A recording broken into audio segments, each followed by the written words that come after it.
The Perks of Being a Wallflower, Part 3, January 4th, 1992. Dear friend, I'm sorry for that last letter. To tell you the truth, I don't really remember much of it, but I know from how I woke up that it was probably not very nice. All I remember from the rest of that night was looking all over the house for an envelope and a stamp. When I finally found them, I wrote your address and walked down the hill past the trees to the post office because I knew that if I didn't put it in a mailbox that I couldn't get it back from, I would never mail the letter. It's weird how important it seemed at the time. Once I got to the post office, I dropped the letter into the mailbox and it felt final and calm. Then I started throwing up, and I didn't stop throwing up until the sun came up. I looked at the road and saw a lot of cars, and I knew they were all going to their grandparents' house, and I knew a lot of them would watch my brother play football later that day. And my mind played hopscotch. My brother, football, Brad, Dave and his girlfriend in my room, the coats, the cold, the winter, autumn leaves, don't tell anyone, you pervert, Sam and Craig, Sam, Christmas, typewriter gift, and Helen. And the trees kept moving, they just wouldn't stop moving, so I laid down and made a snow angel. The policeman found me pale blue and asleep. I didn't stop shivering from the cold until a long time after my mom and dad drove me home from the emergency room. Nobody got in trouble because these things used to happen to me when I was a kid, when I was seeing the doctors. I would just wander off and fall asleep somewhere. Everyone knew I went to a party, but nobody, not even my sister, thought it was because of that.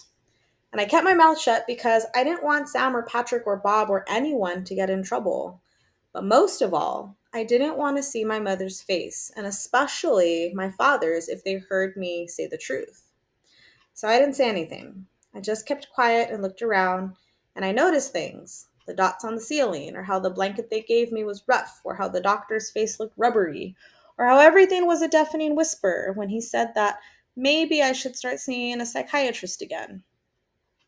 It was the first time a doctor ever told that to my parents with me in the room, and his coat was so white and I was so tired.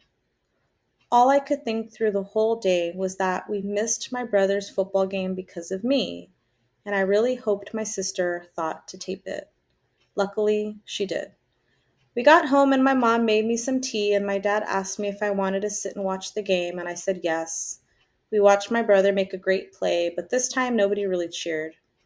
All corners of all eyes were on me, and my mom said a lot of encouraging things about how I was doing so well this school year, and maybe the doctor would help me sort things out. My mom can be quiet and talk at the same time when she's being positive. My dad kept giving me love pats. Love pats are soft punches of encouragement that are administered on the knee, shoulder, and arm. My sister said that she could help me fix up my hair. It was weird to have them pay so much attention to me. What do you mean? What's wrong with my hair? My sister just kind of looked around, uncomfortable. I reached my hands up to my hair and realized that a lot of it was gone. I honestly don't remember when I did it, but from the look of my hair, I must have grabbed a pair of scissors and just started cutting without strategy. Big chunks of it were missing all over the place. It was like a butcher's cut. I hadn't looked at myself in the mirror at the party for a long time because my face was different and frightened me, or else I would have noticed. My sister did help me trim it up a bit, and I was lucky because everyone in school, including Sam and Patrick, thought it looked cool. Chic was Patrick's word. Regardless, I decided to never take LSD again. Love always, Charlie. January 14th, 1992. Dear friend, I feel like a big faker because I've been putting my life back together and nobody knows. It's hard to sit in my bedroom and read like I always did. It's even hard to talk to my brother on the phone. His team finished third in the nation. Nobody told him we missed the game live because of me. I went to the library and checked out a book because I was getting scared. Every now and then things would start moving again and sounds were bass heavy and hollow, and I couldn't put a thought together. The book said that sometimes people take LSD and they don't really get out of it. They said that it increases this one type of brain transmitter. They said that essentially the drug is 12 hours of schizophrenia, and if you already have a lot of this brain transmitter, you don't get out of it. I started breathing fast in the library. It was really bad because I remember some of the schizophrenic kids in the hospital when I was little. And it didn't help that this was the day after I noticed that all the kids were wearing their new Christmas clothes. So I decided to wear my new suit from Patrick to school and was teased mercilessly for 9 straight hours. It was such a bad day. I skipped my first class ever and went to see Sam and Patrick outside. Looking sharp, Charlie, Patrick said, grinning. Can I have a cigarette? I said. I couldn't bring myself to say bum a smoke. Not for my first one. I just couldn't. Sure, said Patrick. Sam stopped him. What's wrong, Charlie? I told them what was wrong, which prompted Patrick to keep asking me if I had a bad trip. No, no, it's not that. I was really getting upset. Sam put her arm around my shoulder and she said she knew what I was going through. She told me I shouldn't worry about it. Once you do it, you remember how things looked on it. That's all, like how the road turned into waves and how your face was plastic and your eyes were two different sizes. It's all in your mind. That's when she gave me the cigarette. When I lit it, I didn't cough. It actually felt soothing. I know that's bad in a health class way, but it was true. Now, focus on the smoke, Sam said, and I focused on the smoke. Now, that looks normal, doesn't it? Uh huh, I think I said. Now, look at the cement on the playground. Is it moving? Uh huh. Okay. Now focus on the piece of paper that's just sitting there on the ground. When I focused on the piece of paper that was sitting on the ground, is the cement moving now? No, it's not. From there you go to you're going to be okay to you probably should never do acid again, Sam went on to explain what she called the trance. Trance happens when you don't focus on anything and the whole big picture swallows and moves around you. She said it was usually metaphoric, but for people who should never do acid again, it was literal. That's when I started laughing. I was so relieved. And Sam and Patrick smiled. I was glad they started smiling too because I couldn't stand their looking so worried. Things have stopped moving for the most part ever since. I haven't skipped another class, and I guess now I don't feel like a big faker for trying to put my life back together. Bill thought my paper on the Catcher in the Rye, which I wrote on my new old typewriter, was my best one yet. He said I was developing at a rapid pace and gave me a different kind of book as a reward. It's On the Road by Jack Kerouac. I'm now up to about 10 cigarettes a day. Love always, Charlie. January 25th, 1992. Dear friend, I feel great. I really mean it. I have to remember this for the next time I'm having a terrible week. Have you ever done that? You feel really bad and then it goes away and you don't know why. I try to remind myself when I feel great that, like this, that there will be another terrible week coming someday.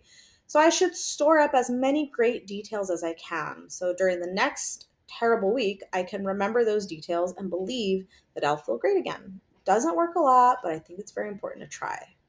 My psychiatrist is a very nice man.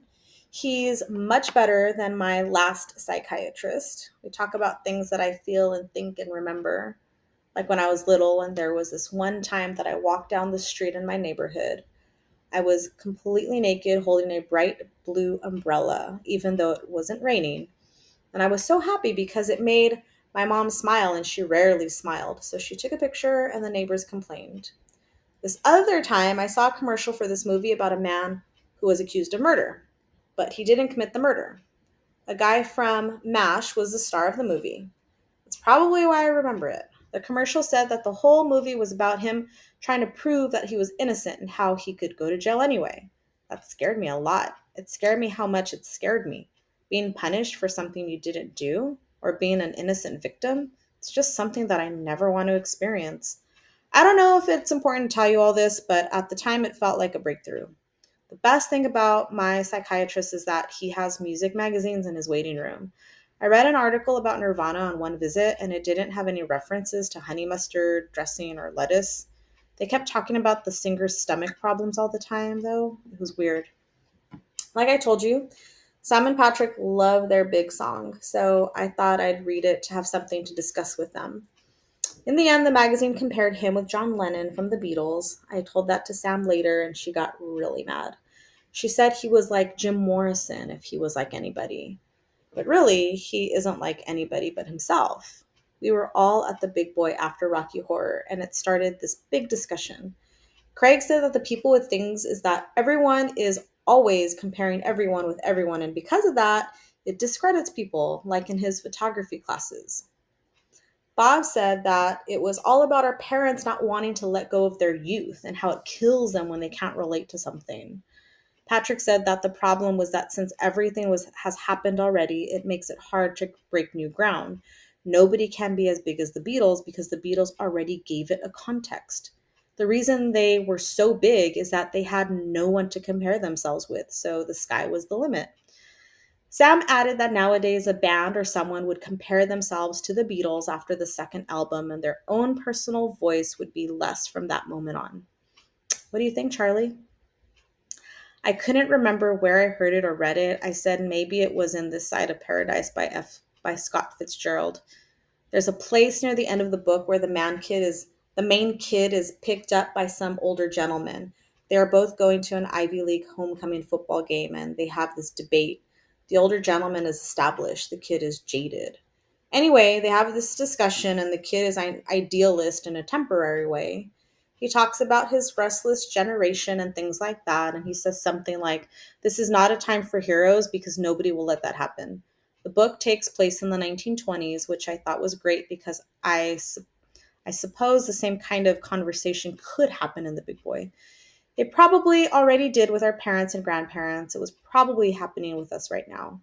So I said I thought the magazine was trying to make him a hero, but then later somebody might dig up something to make him seem like less than a person. And I didn't know why, because to me, he is just a guy who writes songs that a lot of people like. And I thought that was enough for everyone involved. Maybe I'm wrong, but everyone at that table started talking about it. Sam blamed TV, Patrick blamed government, Craig blamed the corporate media, Bob was in the bathroom. I don't know what it was, and I don't know we didn't really accomplish anything, but it felt great to sit there and talk about our place and things. It was like when Bill told me to participate. I went to the homecoming dance like I told you before, but this was much more fun. It was especially fun to think that people all over the world were having similar conversations in their equivalent of the big boy. I would have told that table that, but they were really having fun being cynical, and I didn't want to ruin it. So I just sat back a little bit and watched Sam sitting next to Craig and tried not to be too sad about it. I have to say that I couldn't do it very successfully, but at one point, Craig was talking about something and Sam turned to me and smiled. It was a movie smile in slow motion, and then everything was okay. I told this to my psychiatrist, but he said it was too soon to draw any conclusions. I don't know. I just had a great day. I hope you did too. Love always, Charlie.